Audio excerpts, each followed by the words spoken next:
ఇప్పుడు ఇక్కడ ఏం జరిగిందంటే మీ దగ్గరకు వచ్చాడా, ముద్దులు పెట్టాడా, ఒక్కసారి అన్నాడా, మురిసిపోయారా మీరందరూ, ఓటేశారా లేదా, ఇప్పుడు అందరూ నెత్తిన చేయి పెట్టాడా లేదా అని మిమ్మల్ని అడుగుతున్నా.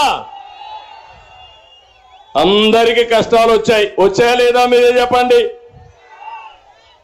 ప్రతి ఇంటికి, ప్రతి ఊరికి, ప్రతి ప్రాంతాన్ని నాశనం చేసిన చరిత్ర ఈ యొక్క సైకో జగన్మోహన్ రెడ్డి. జగన్కు తెలిసింది రద్దులు, గుద్దులు, బొక్కుడు, నొక్కుడు, కూల్చివేతలు, దాడులు, కేసులు తప్ప ఇంకేమీ తెలియని వాడు.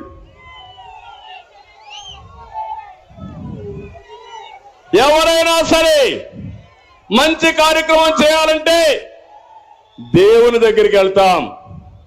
క్రిస్టియన్స్ అయితే చర్చికి వెళ్తారు, ముస్లింస్ అయితే మసీదు కూడా వెళ్తారు, ఒక నమ్మకం. కానీ ఈ జగన్మోహన్ రెడ్డి చేసింది ప్రారంభమే ప్రజావేదిక కూల్చి ఈ రాష్ట్రానికి నష్టం చేస్తూ విధ్వంస పాలనకి దోహదం చేశాడు.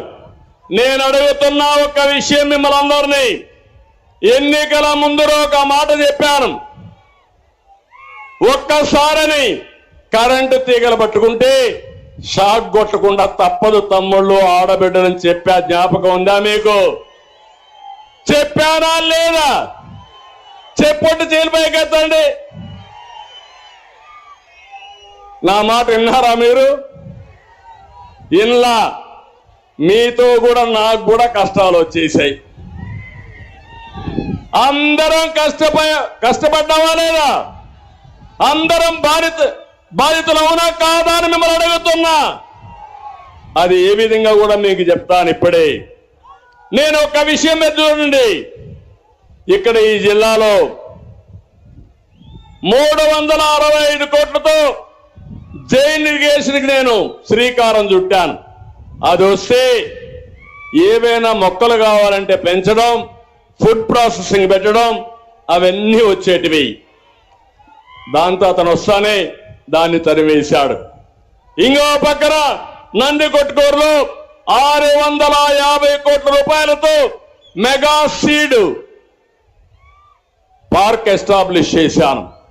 అది కానొచ్చుంటే ఈ కర్నూలు జిల్లా ప్రతి రైతు విత్తనాలు పండించేవారు, ప్రాసెసింగ్ అయ్యేది. ప్రపంచానికి మొత్తం విత్తన సరఫరా కేంద్రంగా ఈ నంద్యాల జిల్లా ఉండేది. దాన్ని పుణ్యం కట్టుకున్నాడు. ఇంకో పక్క మీరు చూస్తా ఉంటే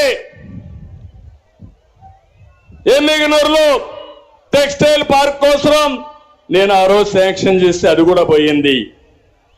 ఇంకో పక్క ఇక్కడే ఓర్వకల్లో 15 నెలల్లో ఒక ఎయిర్పోర్ట్ నిర్మాణం చేసిన ఘనత తెలుగుదేశం పార్టీది. అక్కడే ఓర్వకల్లు ఇండస్ట్రియల్ టౌన్షిప్ కూడా ఎస్టాబ్లిష్ చేశాం. ఒక స్టీల్ ప్లాంట్ కూడా వచ్చింది.